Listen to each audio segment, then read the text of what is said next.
안녕하세요. 은퇴설계 전문가 과정에 오신 걸 환영합니다. 은퇴설계 전문가 과정에서 제가 담당하고 있는 파트는 1권과 3권. 네. 그래서 1권과 3권에 대해서 저랑 같이 얘기를 하실 거고, 2권은 이제 다른 분들이 해주실 거거든요. 1권이나 3권이나 전체적으로 2권과 관련된 내용들이 많아요. 그래서, 연금이나 이런 부분들은 그쪽하고 같이 연결해서 얘기를 해드릴 거니까 그렇긴 하지만 우리 시험이 이게 안쪽에서 많이 나오는 경우가 있어요. 이게 시험의 특성상 다 오픈북의 형태이기 때문에 그러다 보니까 문항이 겉에서만 드러나는 것들이 대부분이긴 한데 그럼에도 불구하고 좀 안단에 들어가서 나오는 이야기들도 좀 찾아보셔야 되는 부분들. 그래서 두 가지 목적이 있는 것 같아요. 첫 번째는 은퇴설계 전문가로서 자격증을 따는 거, 그 다음에 두 번째는 현업에서 지금 하시는 분들이 많이 있으시니까 또 은퇴설계와 관련한 실질적인 도움을 받을 수 있는 거. 그래서 시험과 관련해서는 제일 중요한 것, 이 책에는 어느 정도쯤에 이게 있었지라고 하는 걸 기억하시는 것도 대단히 중요할 것 같고요. 자, 우선 목차를 보면서 잠깐 한번 보죠. 자, 제 1장이 은퇴설계 뉴 패러다임하고 연금화 사회와 관련되는 부분인데, 패러다임의 변화 쪽에서 보게 되면, 은퇴설계를 왜 해야 되는지라는 부분이 여기서 이제 나와요. 그러면서 각각의 연금에 대한 특성들이 페이지는 굉장히 작은데 속속들이 들어가 있어요. 그래서 사실 이 페이지가 2권에서 상당 부분, 많은 페이지를 차지하는 부분이 될 텐데, 그 다음에 이제 고령화의 원인과 베이비붐 세대의 대량 퇴직과 관련한 이야기, 그 다음에 어린이 중심의 경제에서 노인 중심의 경제로, 그리고 연금화 사회의 도래, 이런 식으로 해서 연금과 관련된 이야기들을 꾸준히 하면서 세상이 어떻게 변하고 있는지 그런 부분들에 대한 이야기를 하고 있는데 각각 문제는 한 문항 정도씩 나온다라고 보시면 될 것 같아요. 그러니까 꾸준하게 전체 문항이 10문항 정도 되긴 하지만은 그냥 어디에서도 나와도 뭐 문제가 없는 그런 형태에서 어디 한 군데서 집중해서 나온다 그런 부분들은 아니고요. 그 다음에 가족 구조의 변화와 유형별 은퇴설계에서 새로운 가족의 탄생. 새로운 가족의 탄생이다 그러면 과거엔 전통 가족에서 이제 핵가족화, 그리고 요즘 단독 가구도 많잖아요. 그런 형태로 많이 변한다라는 거. 그러면서 이제 페러사이드라든가 연금 페러사이트 뭐 이런 부분들. 그리고 뭐 캥거루 가족 아시죠? 네, 캥거루 세대 이런 부분들에 대한 이야기를 좀 하게 되고 그 다음에 이제 요즘에 만혼이다라고 하기도 하고요. 그 다음에 비혼도 많이 있잖아요. 그렇죠? 예, 그런 부분. 그러면 만혼, 비혼은 그 은퇴나 이런 부분 할 때 리스크가 좀 있죠. 그 사이에는 혼인을 안 하셨기 때문에 그 소득이나 이런 부분을 가지고 본인을 위해서 쓸 수 있다라고 하는 부분들도 있지만 그런 부분들도 있고 이제 골드미스나 이런 부분들 그리고 맞벌이, 싱글, 황혼 이혼 굉장히 은퇴 이후에 이런 분들이 많이 늘어나고 있죠. 그렇죠? 최근에는 살짝 줄어들긴 했는데 그럼에도 불구하고 대세는 늘어나고 있는 대세. 그러다 보니까 연금과 관련된 분할연금이나 이런 부분들 좀 살펴봐야 될 부분들이 있어요. 이쪽에서는. 그리고 자녀 교육과 노후 준비가 양립이 가능한지. 저는 참 양립하기가 어렵다라고 보는데 은퇴 이후에 가장 큰 영향을 미친다라고 하게 되면 노후 준비. 노후 준비 중에서 자녀 결혼, 그 다음 교육 자금 이런 부분들이거든요. 정년 퇴직 후에 노후 준비에 대한 집중, 점검 포인트. 그래서 보면 노후 퇴직 후 부딪히는 소득 공백 기간이라고 하면 요즘엔 아마 여러분들 지금 이 강의 들으시는 여러분들 나이면은 현행법으로 따지면 국민연금을 65세에 타실 거예요. 그거 이제 따져볼 거예요. 우리가 나중에 다 따져볼 건데 65세에 타시니까 근데 정년은 빠르잖아. 그 사이에 이제 소득 공백기가 생긴다라는 거. 그거 어떻게 할 거냐라고 해서 정년 연장에 대한 준비, 그리고 은퇴한 다음날 점검해 볼 사항, 그리고 정년으로 내가 맞는 라이프 스타일, 그리고 의료비. 그러다 보니까 돈이라는 게 굉장히 중요하다라는 걸 느끼니까 그럼 평생에 걸쳐서 월급 만드는 방법. 그래서 평생 현역시대를 찾아갈 수 있는 그런 방법들과 더불어서 은퇴 이후에는 어떻게 투자를 해야 되는지. 그리고 인출 전략. 투자를 했으면 그러니까 은퇴 이전엔 적립이었다라고 하게 되면 은퇴 이후엔 그 인출이 중요하거든요. 근데 어떻게 잘 인출할 수 있을지. 그런 부분들에 대한 이야기들을 전체적으로 할 거예요. 이 이야기들 하다 보면 어차피 이권 쪽에 해당하는 그 연금과 관련되는 이야기들, 투자와 관련되는 이야기들이 살짝 나와요. 그래서 그쪽과 관련되는 이야기도 같이 살짝은 할 건데 주력은 거기서 보셔야 된다라는 거. 그래서 시간이 너무 길어지거나 너무 깊이 들어가야 될 부분들은 2권으로 넘기고 1권에서는 가볍게 터치할 수 있는 거. 그렇지만 2권 공부에도 상당히 도움이 될 수 있는 그런 형태로 진행을 해볼 거고요. 아마 문장이나 문항 자체나 전체적으로 평이하거나 어려운 건 없을 거예요. 대신에 어떤 제도로 들어가게 되면 조금은 고민을 해야 되는 부분들이 많고, 그 다음에 최근 통계 자료나 이런 부분들 좀 봐주셔야 돼요.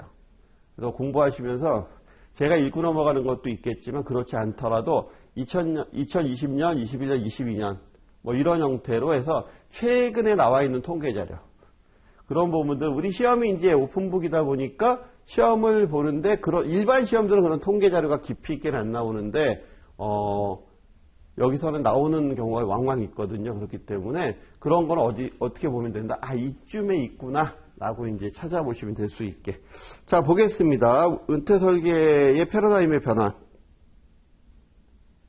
학습 목표를 보니까 고령화 가져온 은퇴 설계의 패러다임 변화에 대해서 설명할 수 있다. 은퇴 설계의 패러다임이 적립에서 인출로 옮겨가는 이유와 차이점. 당연히 모은 거를 쓸 수밖에 없겠죠. 은퇴 설계는. 자, 쭉 가다 보면 우리나라는 세계에서 유례가 없이 찾기 힘들 만큼 빠르다. 노령화가. 그래서 바로 밑에 줄에 은퇴 설계라고 하면 저축 계획을 수립하는 것으로 생각한다. 하지만 베이비붐 세대의 대량적 퇴직, 이 본격화되면서 은퇴 설계의 관심은 단순히 노후자금, 적립에서 인출로 옮겨가고 있다. 그러니까 돈을 모으는 단계에서 이 인출하는 단계로 옮겨가고 있다는 거죠. 그리고 리스크에 대한 생각도 변화가 일어나고 있다. 그 밑에 줄에 보시면 지나치게 안전만 추구하다가 노후에 먼저 떨어지는 것, 사전에 먼저 떨어지는 것, 그렇죠? 예, 죽기 전에 노후자금이 먼저 떨어지는 것도 마찬가지로 위험이다. 요거는 우리가 이제 장기 생존 위험이라고 얘기를 하죠. 그래서 위험은 위험인데 어떤 위험? 장기 생존 위험. 장기 생존 위험은 자금이 미리 떨어지는 거, 그렇죠? 그래서 은퇴 설계에 관심이 단순히 생활비 마련에 또 그치는 게 아니고 의료비 준비가 확장되고 가족관계의 변화에도 주목하지 않을 수 없다. 그러면 일단 적립에서 인출로 넘어가는, 과거에는 어떻게 하면은 열심히 모을 거냐라고 생각을 했는데 그러면 어떻게든 현명하게 소비할 거냐, 그리고 내가 죽기 전까지 쓸 수 있느냐라는 부분. 그러면서 또 하나 의료비. 과거에는 그러니까 우리가 한 30년 전, 그렇게 그다지 오래되지 않은 과거에는요, 의료비라는 부분 별로 신경 안 썼잖아요. 그렇죠?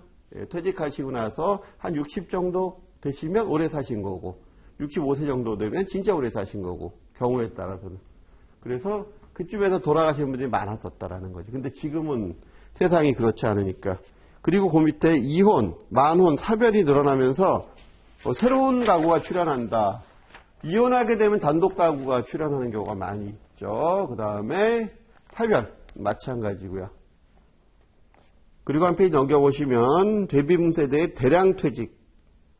이제 베이비붐 세대뿐만이 아니고 그 이후 세대들도 대량 퇴직 시기를 맞이하고 있죠. 중간 세대도.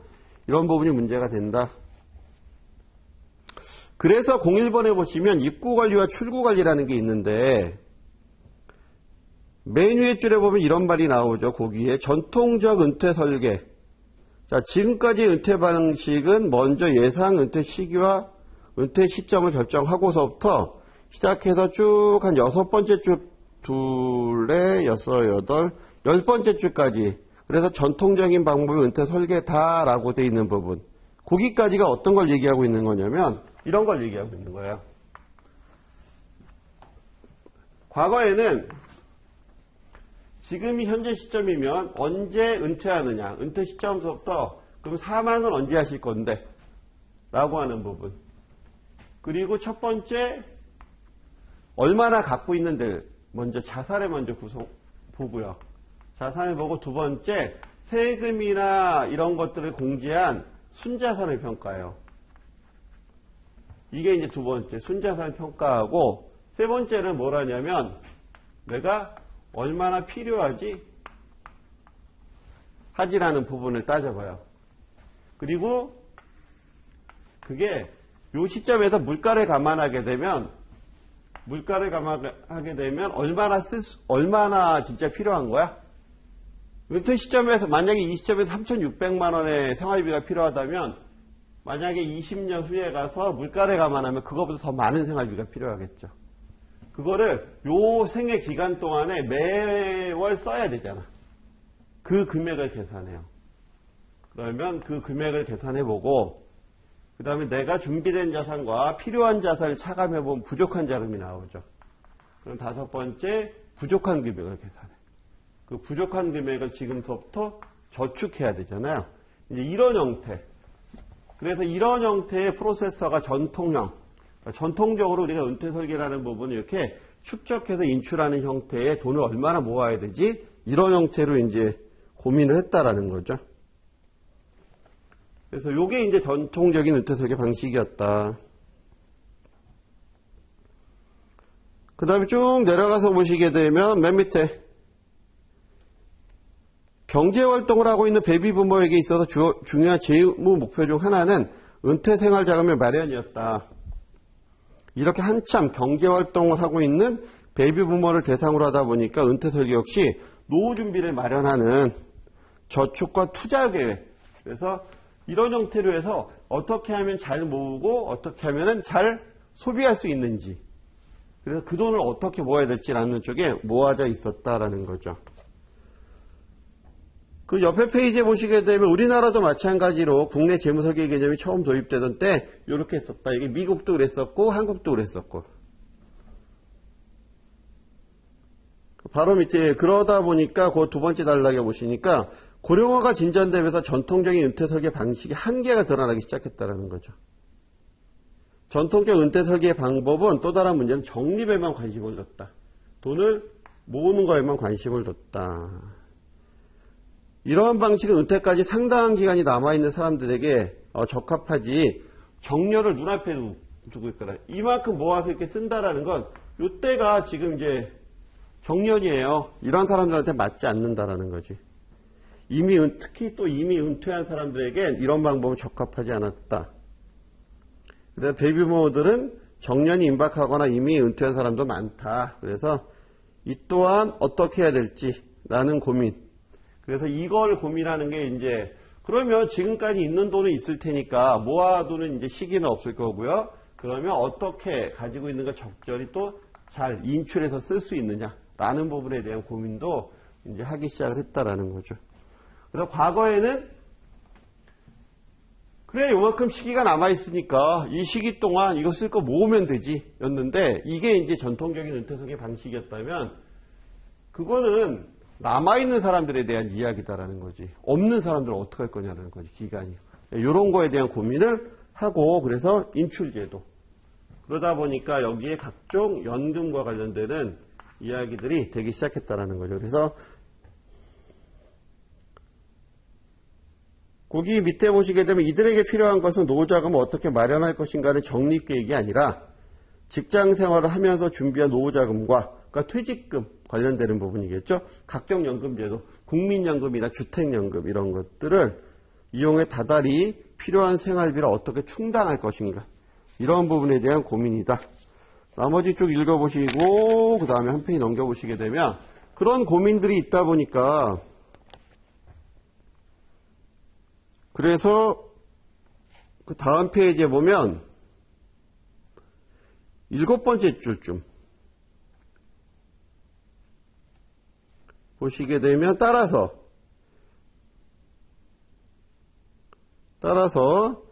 은퇴 설계는 대다수의 사람이 달성하기 어려운 거액의 자금을 마련하기보다는 각종 연금 제도와 연금 상품을 활용해 은퇴 후 소득을 마련하는데 초점을 맞춰야 된다.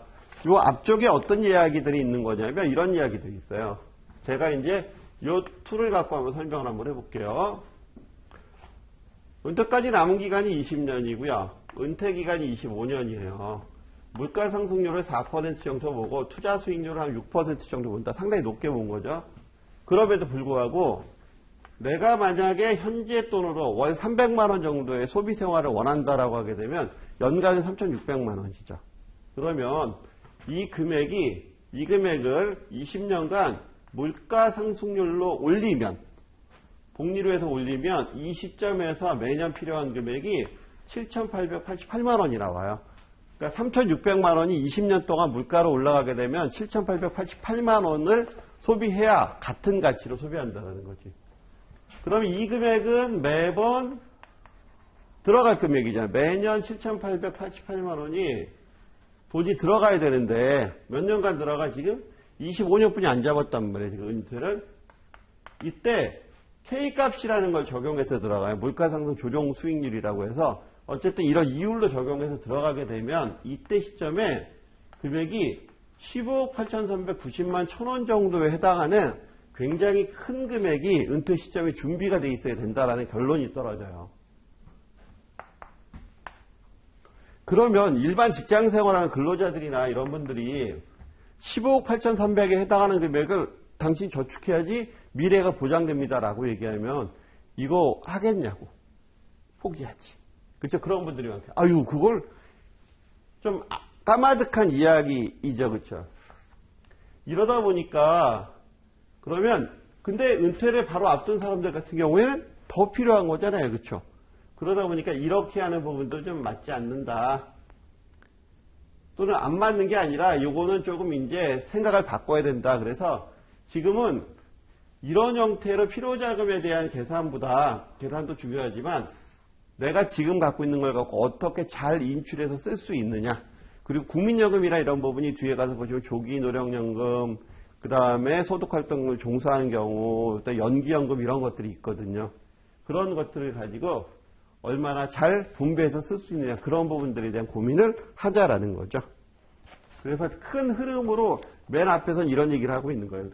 그래서 적립에서 인출로란 얘기가 꾸준히 모아서 잘 쓰자가 아니고 적립 쪽에 관심을 가졌었다면 지금 인출 쪽에 관심을 좀 갖자. 그 다음에 자산 배분과 상품 간의 분배. 자, 자산을 배분하고 상품을 분배하는 부분, 자산 배분과 상품 간의 분배 쪽에 해당하는 예를 잠깐 살펴볼게요. 수명과 함께 노후 기간이 늘어나고 쭉 한 부분을 여러분들 읽어보시고 거기 두 번째 단락에 이런 말이 나오죠. 그렇다면 노후 자금을 어떻게 관리해야 될 것인가? 여기 재밌는 그 비유가 나와요. 그리스 신화에 나오는 이카루스의 날개 아시죠?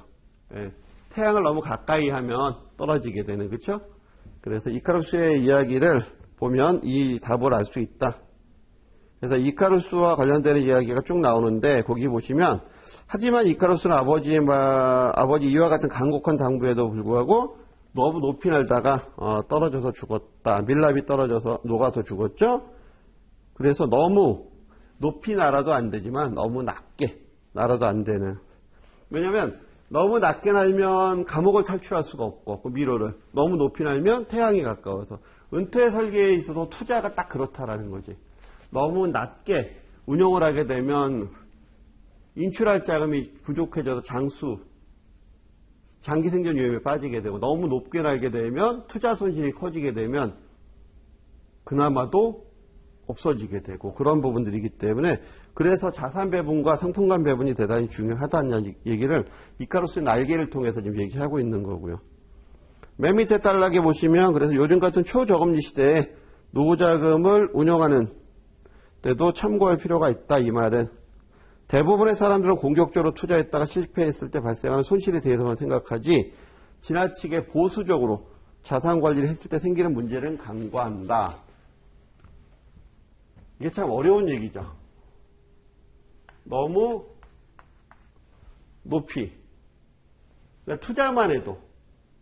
그 다음에 너무 낮게 날아도 높이 날아도 문제가 된다라는 거지.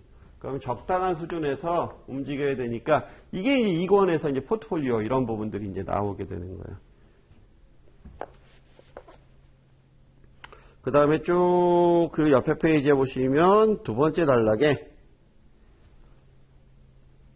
첫 번째 단락에 여섯 번째 줄에 보면 이런 말이 나와요.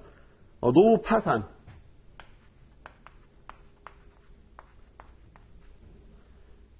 그 다음에 그 옆에 무전장수. 노후 파산이란 단어는 서점에 가면 꽤 많이 저 단어가 있는 책들을 보실 수 있을 거예요. 주로 이제 일본의 예를 들어서 지금 많이 얘기하는데, 한국도 이제 노후 파산 되시는 분들이 상당히 많이 늘어나고 있죠. 무전장수. 돈 없이 오래 살면 이거 이상 피곤한 게 없죠. 그렇죠? 예. 두 번째 단락에 보시면 그래서 두 번째 줄에 은퇴 자산을 운용하는 데 있어서 변동성 위험만 있는 게 아니다.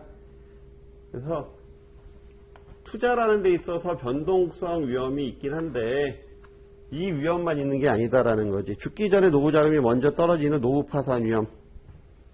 이것도 관리해야 된다. 그래서 은퇴 자산 중에서 종신연금을 구입하는 데 사용해야 할 것이다. 은퇴 자산 중에 일부는. 즉 여기서는 뭘 얘기하고 있는 거냐면 일단 기본 베이스는 깔고 가자라는 거예요. 종신연금은 일단 연금 한번 묻어놓으면 그거는 해지가 안 되거든. 한번 연금이 개시되기 시작하면 그냥 쭉 가야 돼요.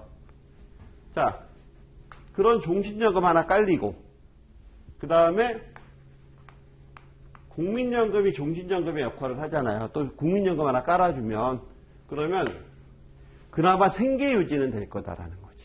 그러니까 이런 거 깔아놓고 그 다음에 조금은 더 변동성이 있더라도 좀 리스크 있게 운용을 하더라도 그런 부분들을 좀 갖고 가야 된다라고 얘기를 하고 있는 거죠. 그래서 주식과 채권과 같이 위험이 다른 자산을 배분하는 것이 자산 배분이라고 한다. 그래서 결국은 뭐가 필요하다? 포트폴리오, 자산 배분이 필요하다. 그래서 주식과 채권 같은 경우 이런 게 나누는 거 자산 배분. 그러면 자산 배분만 필요한 게 아니고 상품간 배분도 필요하다라는 거죠. 그래서 타이틀이 자산 배분과 상품 배분이잖아요. 자, 상품 배분을 보게 되면 종신연금과 투자 자산 간의 자금 배분을 말한다. 상품간 배분. 그럼 자산 배분은 주식과 채권, 상품 배분은 예를 들어서 종신연금하고 그 다음에 투자자산하고 이렇게 배분하는 것도 필요하다. 그 다음에 연금자산과 건강자산 쪽을 넘어가서 보시게 되면 쭉 읽으면 너무나 당연한 얘기들이 나오는데 거기에 한 페이지 넘겨보시면 표가 하나 나와요. 제가 이걸 한 글자 한 글자 다 읽어드리게 되면 우리가 여기서 너무 오래 걸릴 거고 그 다음에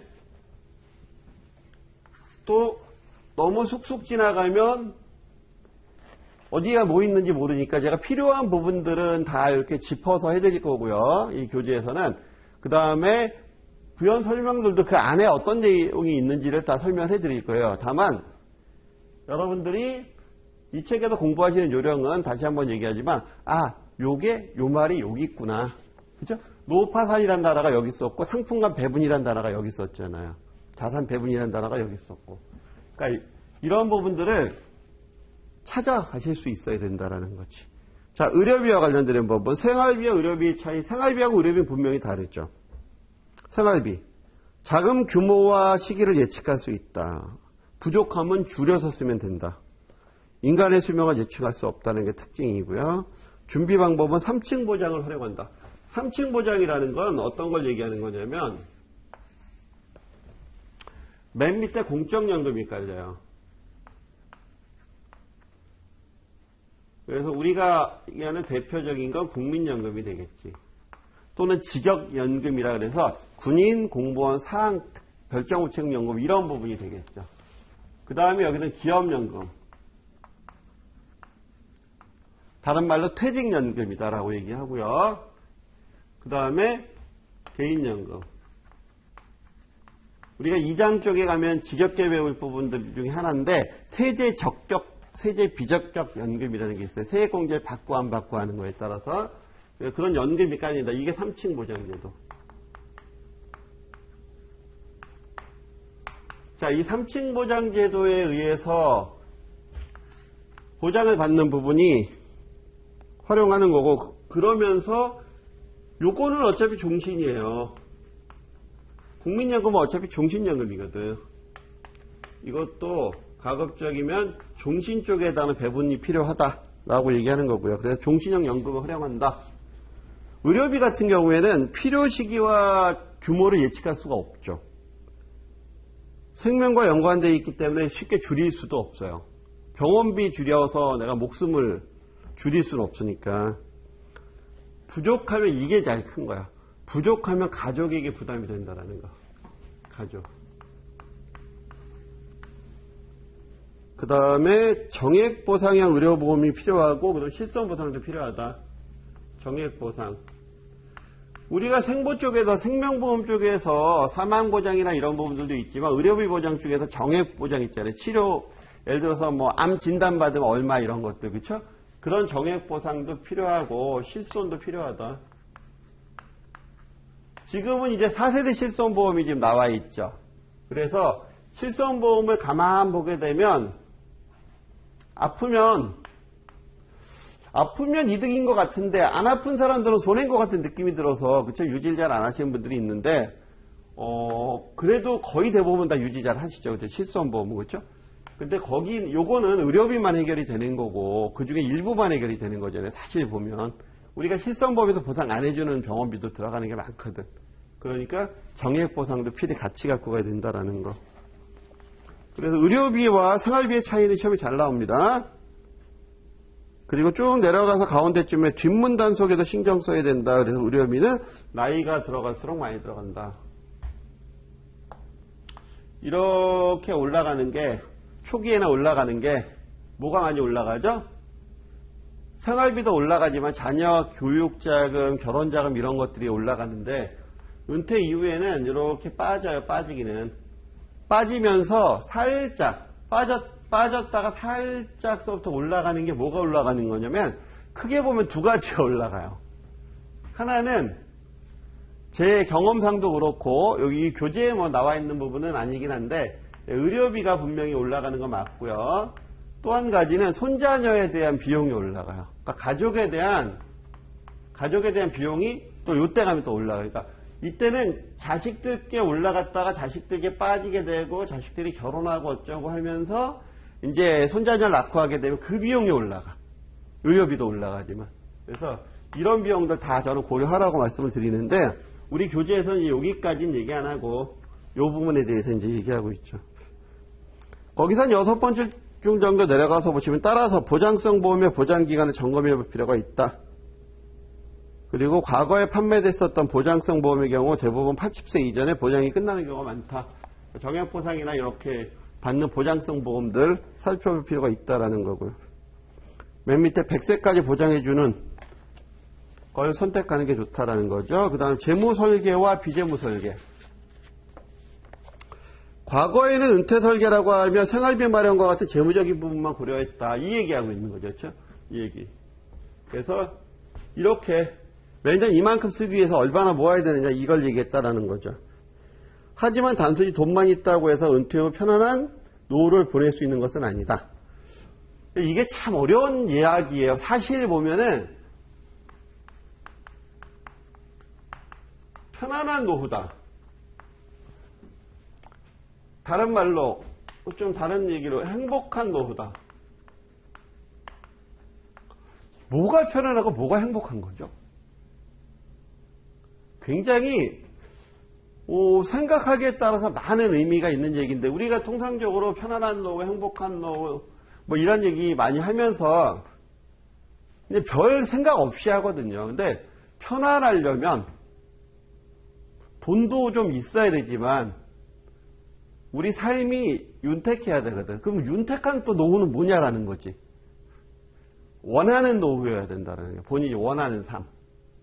그게 굉장히 어려운데 이 편안한 노후, 그건 돈만 갖고 안 된다는 거지. 그건 너무나 당연한 얘기이기 때문에 과거의 은퇴설계라고 하면 노후생활비의 마련과 같은 재무적인 부분만을 고려했다 하지만 단순한 이 돈만 있다고 해서 편안한 노후가 보장되는 건 아니죠. 최근에는 돈뿐만이 아니고 일과의 관계, 일과 관계와 같은 일, 관계. 요즘에는 재테크가 아니라 무테크라는 얘기도 해요. 관계, 우정과 관련되는 노후에는. 그런 것도 필요하다라고 얘기하는데 같은 비재무적인 분야에서도 관심을 가질 수밖에 없다.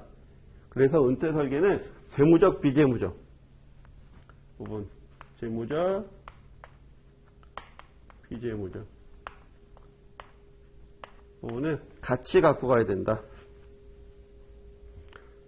그래서 첫 번째 단락에 보시면 이런 얘기가 나오죠. 은퇴 설계, 그 밑에 단락에 은퇴 설계가 은퇴 설계를 실행하는, 은퇴 설계 전문가가 실행하는 데 있어서 가장 먼저 해야 될, 가장 먼저 일에 대한 생각이 가장 많이 바뀌고 있다. 쭉 보면 흔히 일이라고 하면 돈 버는 일이었는데 라고 하면서 두 줄 내려가서 보시면 일이란 단순히 돈을 버는 문제를 넘어서고 있다. 먼저 일과 관련돼서 보면 일은 은퇴 이전 시기만 보면 노동을 제공하고 임금을 확보해서 생활비 버는 게 일에 대한 개념이었다고 하게 되면 은퇴 이후의 일은요, 여가도 일이라고 할 수 있어요. 봉사도 일이고 봉사활동도 일이고 굉장히 다양한 스펙트럼으로 바라봐야 돼요. 여기서 이제 그런 이야기들을 좀 약간은 협소하지만 그런 이야기들을 하고 있어요.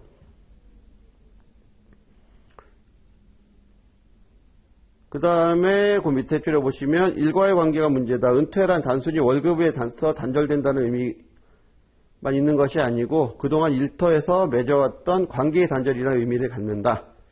과거 농경사회에서는 농사 짓는 부분이니까 단절이라는 게 없었지. 그렇죠? 올해 농사 짓고 내년에 농사 짓고 이런 부분이기 때문에.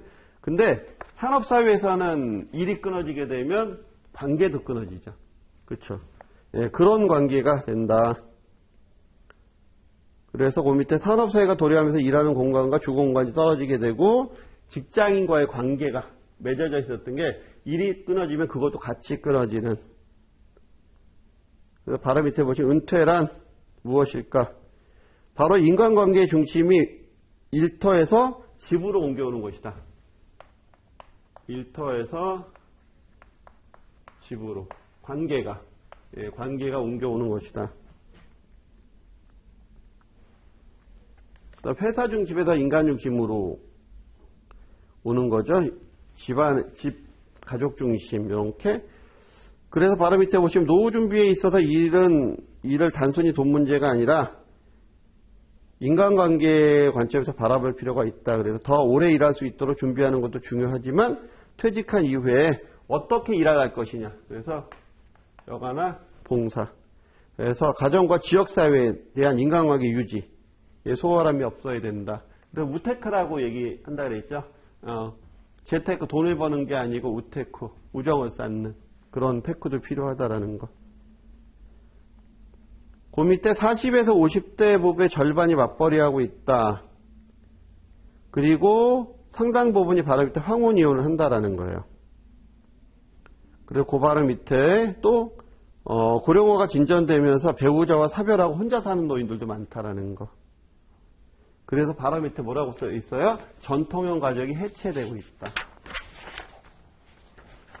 자, 그런 부분들 때문에라도 은퇴 이후에는 가정이 상당히 중요하다라는 지금 이야기를 하고 있는 거고요. 그 다음에 이제 보게 되면 연금과 세금. 자, 연금과 세금과 관련되는 부분에서는 여기서 나오는 얘기를 굉장히 디테일하게 들어가게 되면 그냥 2권 해야 돼, 2권. 제가 2권 강의는 안 하고 있지만 은퇴 관련 강의나 연금 관련 강의는 많이 하고 있으니까 그냥 2권 강의를 쭉 해도 되겠지만 그러면 안 되겠죠. 그렇죠? 그러니까 여기서는 이런 단어들이 있구나 라는 정도만 보고 넘어갈 거예요. 자, 이 세상에서 죽음과 세금만큼 확실한 것은 없다. 연금과 세금 쪽에 맞죠. 네 번째 줄에 보시면 피할 수 있다면 피하고 덜 내고 싶은 것이 세금이다. 그래서 재밌는 게 뭐냐면요. 저도 이제 현직에 있을 때 굉장히 상담을 많이 하고 자산 상담 많이 하고 하면 나이 드신 분들, 노인분들이 또 자산가예요. 예, 자산가분들이 또 돈은 잘 안 써. 예, 아끼던 게 버릇이 되셔가지고 그냥 뭘 밥 먹자 그러고 밥 사주시는 거 보면은 설렁탕, 뭐 잘 가야 설렁탕, 뭐 그런 건데 그러면 이제 여쭤봐요. 도대체 그 많은 돈 다 어쩌시려고요? 라고 하면 꼭 이렇게 얘기하세요. 자녀분들을 좋은 일만 시키시는 거지 쓰세요 라고 얘기하면 아유 그거 줄 돈이 어디서 내가 다 쓰고 갈 건데. 그러면서 가장 관심 있어 하시는 부분이 상속세, 증여세. 굉장히 관심 있어요. 얼마만큼 안 내고 넘겨줄 수 있는 거냐에 따라서. 그러니까 어떻게 보면 이중적인 시각을 갖고 있는 거지. 이중 시각을 갖고 계시는데 그만큼 세금은 중요하다라는 거예요. 그 다음에 노후 대비하는 데 있어서도 연금이라는 자산에 보면은 세금을 절세할 수 있는 연금 자산이 있거든. 그래서 우리가 세액공제를 받는다거나 세액공제라는 단어가 있어요. 20 가면 배울 거예요. 세금 돌려받는 거. 그 다음에 과세이연. 지금 당장 세금 안 떼고 원금과 이자를 계속해서 복리로 또는 계속해서 투자 수익으로 올릴 수 있게 하면 더 많이 커지겠지. 세금 중간중간에 떼는 것보다는. 이런 과세이연, 비과세. 이런 것들을 활용할 수 있는 방법이 좋다라고 하는 걸 지금 여기서 이제 얘기를 하고 있는 거예요. 맨 밑에 단락에 보시면 노후 대비 연금과 세금을 묶어봐야 하는 것이 바로 이 때문이다. 그래서 바로 밑에 대다수의 연금이 장기간 저축을 유도하기 위해서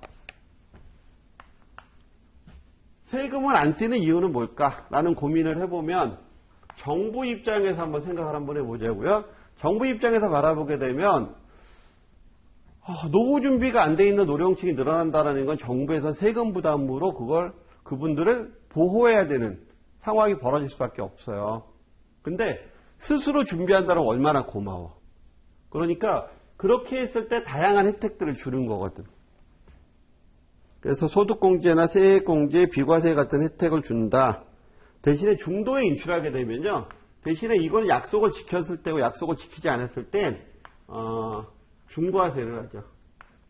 과세를 좀 세게 해요. 페널티를 매긴다라는 거죠. 그만큼 불이익이 따르거나 하게 된다. 그래서 불이익을 주거나 아니면 중간에 인출을 잘 못하게 하는 제도를 마련해 놓는 거죠. 그래서 당근과 채찍을 주는 거다.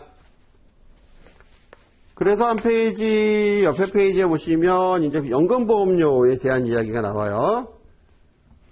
국민연금.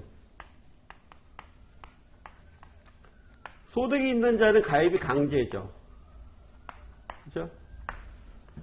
자, 강제적으로 가입해야 되고 연금보험료를 납부해야 한다.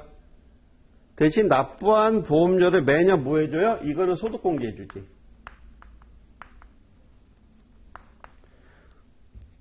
소득에 대해서 공제해줌으로써 세부담을 덜어주죠. 퇴직금도 마찬가지예요. 퇴직금 같은 경우에도 퇴직금을 연금, IRP라는 거 배울 거예요. 2장에서, 2권에서. 여기다 넣게 되면 세금을 바로 안 떼고요. 어떻게 과세 이연을 시켜줘.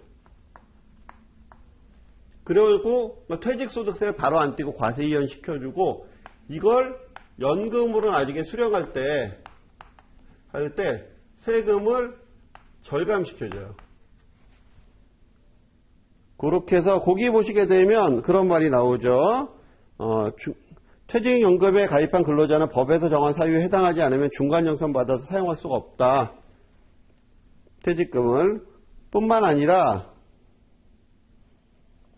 근로자가 55세 이전에 퇴직하는 경우에는 퇴직금을 IRP 계정으로 의무적으로 이체해야 된다. 그리고 IRP 계정으로 이체하면 퇴직소득세를 납부하지 않아도 된다.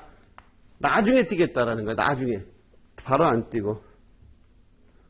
그리고 그 옆에 본인이 또 퇴직금 말고도 추가해서 납입하면 이거 추가 납입이라고 하는데 내가 이거 더 내 돈으로 더 모을래요 라고 하게 되면 이건 또 세액 공제해 준다 옆에.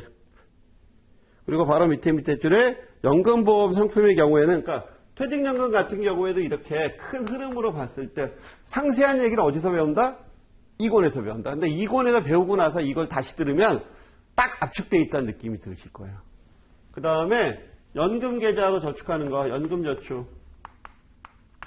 국민연금 세액공제해주고, 소득공제해주고, 기업연금 퇴직소득에 대해서 과세 이연해주고, 또 추가 납입하면 세액공제해준다라는 거고, 그 다음에 개인연금.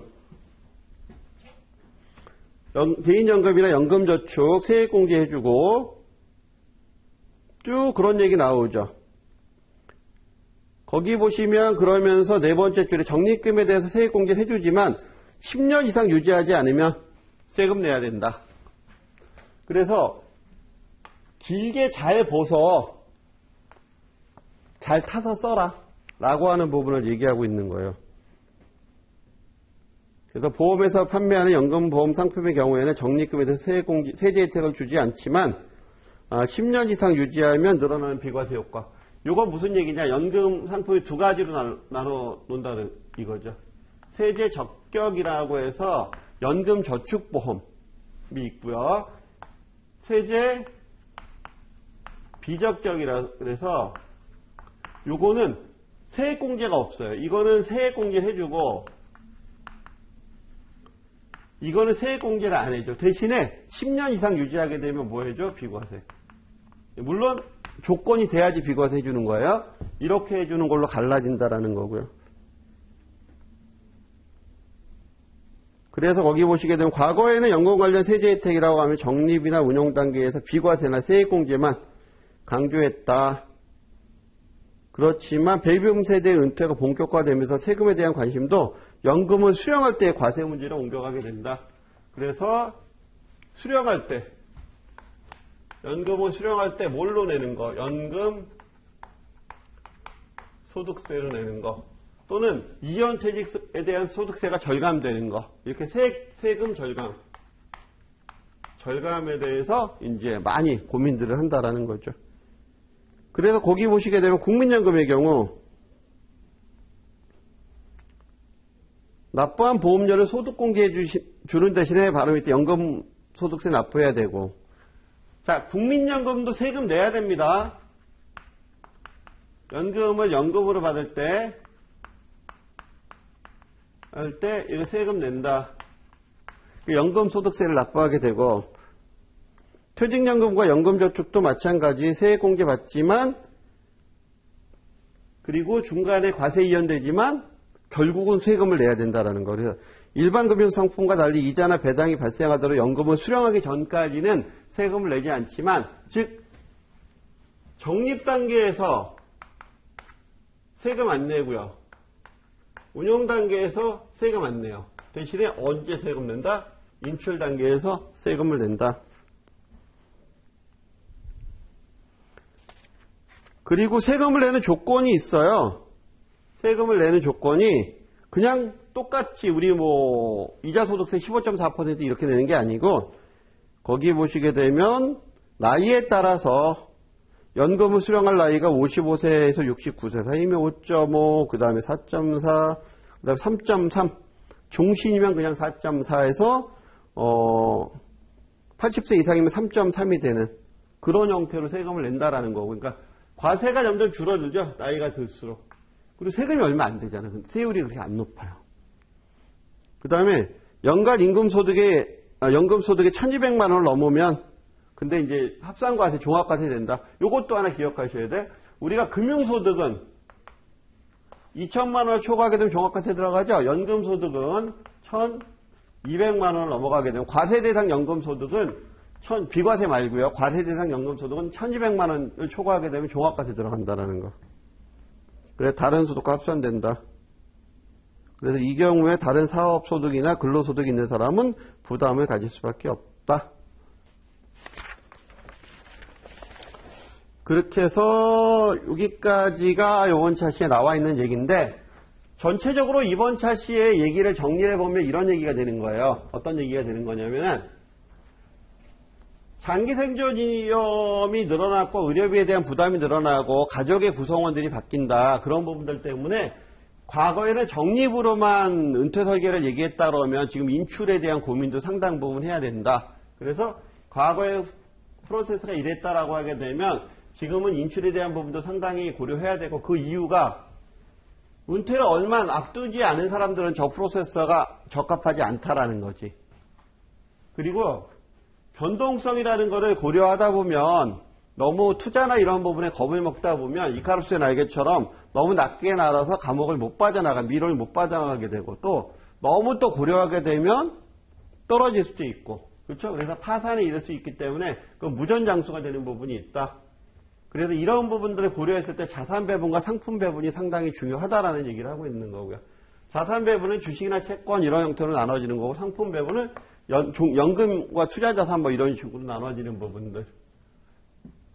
그래서 3층 보장제도라는 걸 이용해야 되는데 공적연금이 국민연금 같은 경우에 보험료 납입은 강제된다. 그러면서 뭐 해준다? 소득공제 해준다. 납입하는 금액에 대해서. 그렇지만 연금 탈 때 세금 뗀다. 기업연금 마찬가지다. 조건이 되게 되면 납입할 때 세액공제 해주고 그 다음에 본인이 또 추가 납입도 한다. 2권에서 다 배울 거예요. 상세한 거. 그렇긴 하지만 인출할 때 그래서 운용하거나 적립할 때는 세액공제 해주고 운용할 때는 중간에 세금 안 떼기 때문에 좋은데 인출하는 시점에서 이 세금 뗀다. 개인연금 마찬가지다. 세액공제되는 연금상품도 있고 그렇지 않은 연금상품도 있다는데 세액공제되는 건 기업연금처럼 내가 운용할 때 세액공제해주고 납입할 때 세액공제해주고 운용할 때 과세 이연시켜주고 나중에 연금소득세 띈다. 그게 5.5에서 3.3까지 연령별로 달라진다. 종신연금 받을 때 4.4부터 시작한다. 4.4인데 80세 되면 또 3.3으로 줄어들어요. 그것도. 개인연금 같은 경우에는 또 하나 있었죠. 10년 이상 유지하게 되면 비과세되는 조건이 맞게 되면 그런 것들도 있다. 그렇게 해서 전체적으로 연금과 관련해서는 돈을 모으는 것도 중요하지만 어떻게 잘 쓰느냐. 그래서 일에 대한 개념도 굉장히 중요하다. 일에 대한 개념에서 보면 일터에서 집으로 이제 관계가 옮겨온다. 그렇기 때문에 그 관계 형성도 중요하고 3권에서 배울 거예요. 이거는. 관계와 관련해서는. 일과 관련한 개념이나 이런 부분들 저랑 또 한번 얘기할 거예요. 그래서 전체적으로 이런 프로세서대로 움직여야 된다는 게 첫 번째 테마에서 하는 얘기예요.